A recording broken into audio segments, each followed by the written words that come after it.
Welcome back to Dat Build, and to my latest absolute basket case of gloriousness, this 1989 Toyota MR2 GT, specifically the SW20 chassis, so the Mark II as such. This is terrible, absolutely terrible, but also great. This was literally an absolute steal.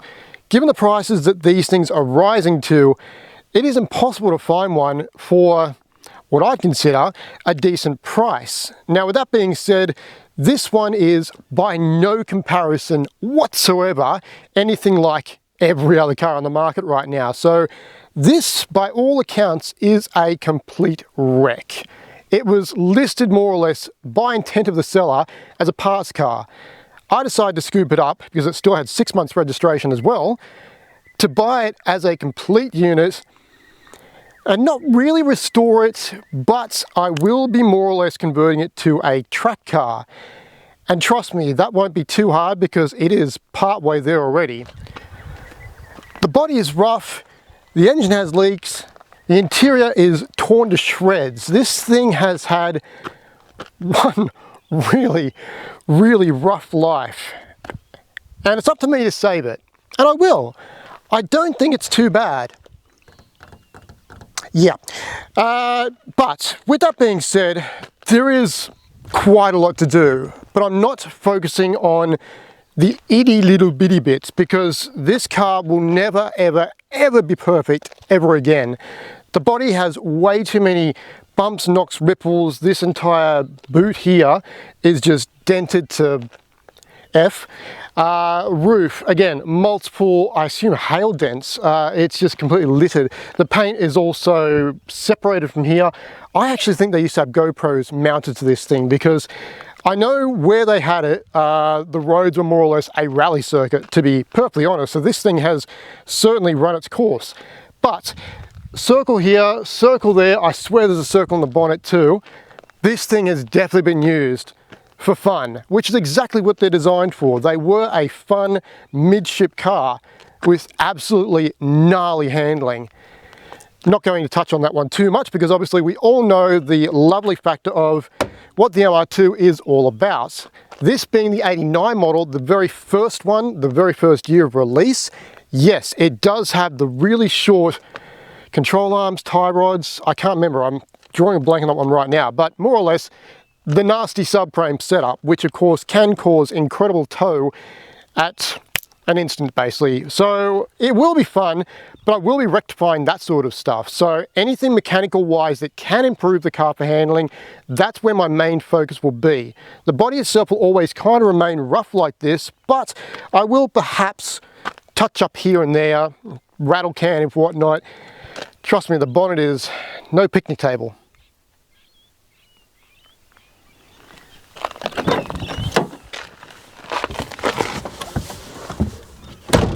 The interior, it's here, nearly all of it. There are quite a few bits missing, and yeah, the center console's gone, the steering wheel is not original and has been eaten by mice or rats and sunbaked to heck. The mirror is barely visible. Yeah, everything is just in a really poor state, and at the end of the day, that's just the way it's going to be because, again, not really venturing too much into making this car a showroom example. It is just not going to happen. But where I can make it functional, I will fix the steering wheel, fix the center console, all that sort of stuff.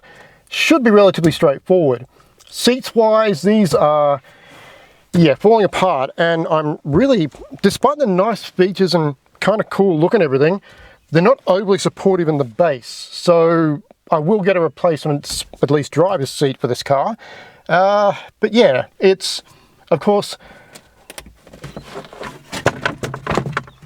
got lovely T-tops, which is always a bonus.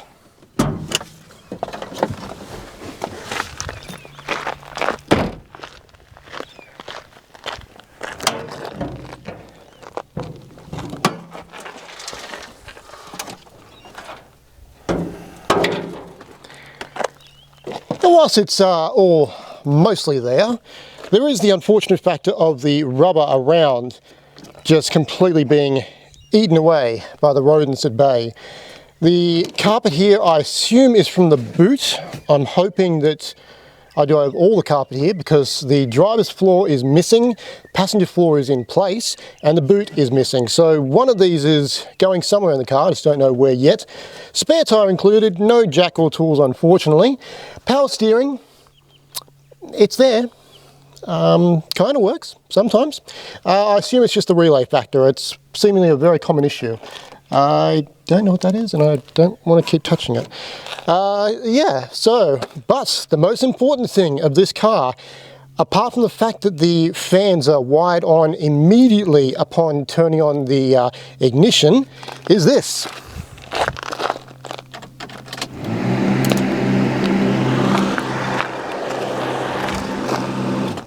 Shut that up. Pop-ups. Yes, this is the important factor of this car, and luckily they both do work. But yes, we're also missing some trim here as well. So, yeah.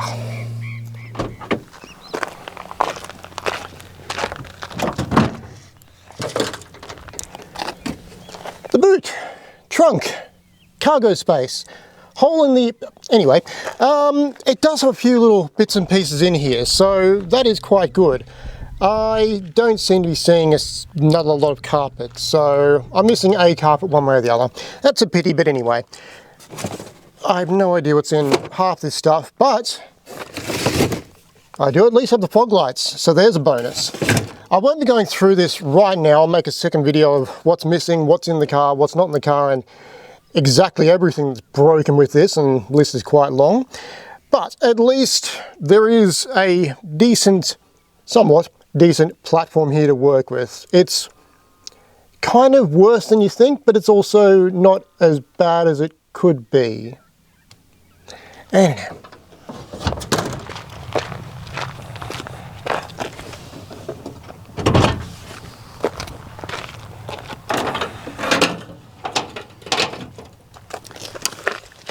So with most MR2s, the little clip for the engine lid prop is broken, but that's the least of my concerns, to be honest. The rod here, has been rubbing against the intake manifold, causing a lovely little imperfection, but only visibly. It's not really a main concern here.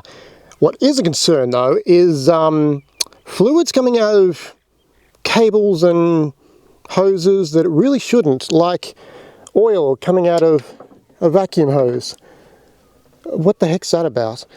But anyway, so there are some fun factors going on here. Yep, that can go down there. Leak, which I presume to be either the hose from hell or the hose from hell on earth. If you don't know about those two lovely hoses, Toyota decided to cram in between the engine bay and the turbo exhaust downpipe manifold. Yeah. Or the oil leak, again, same sort of deal. The manifold being so close to the oil filter, I am not looking forward to doing oil changes in this thing.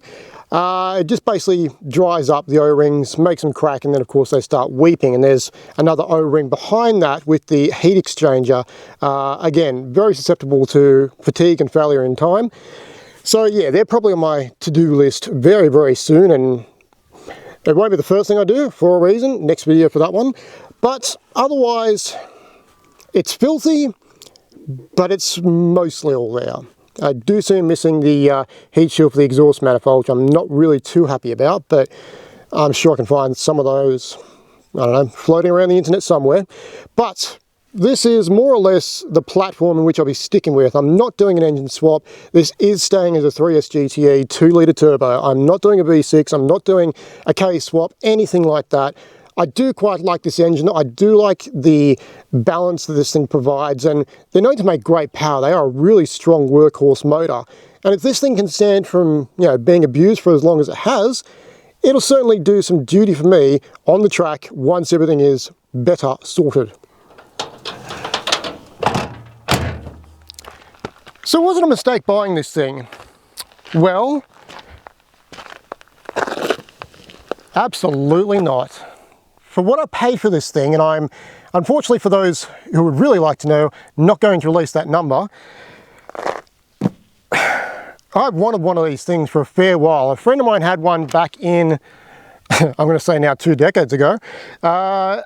And I got to drive it a couple of times and absolutely loved it. They are a great handling car, really underrated. And pop-ups, of course, and target tops. I mean, straight from my 300ZX there as well. Absolutely, I love the factor of open wind experience, these little things up front, and just the general styling of these things. They look really, really neat. Neat. What am I, 80? Anyway, so I just think they're neat. Potato. Anyway, so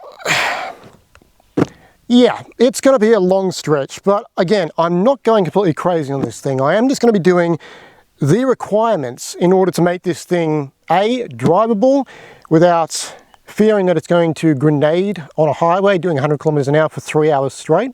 That was a fun drive home.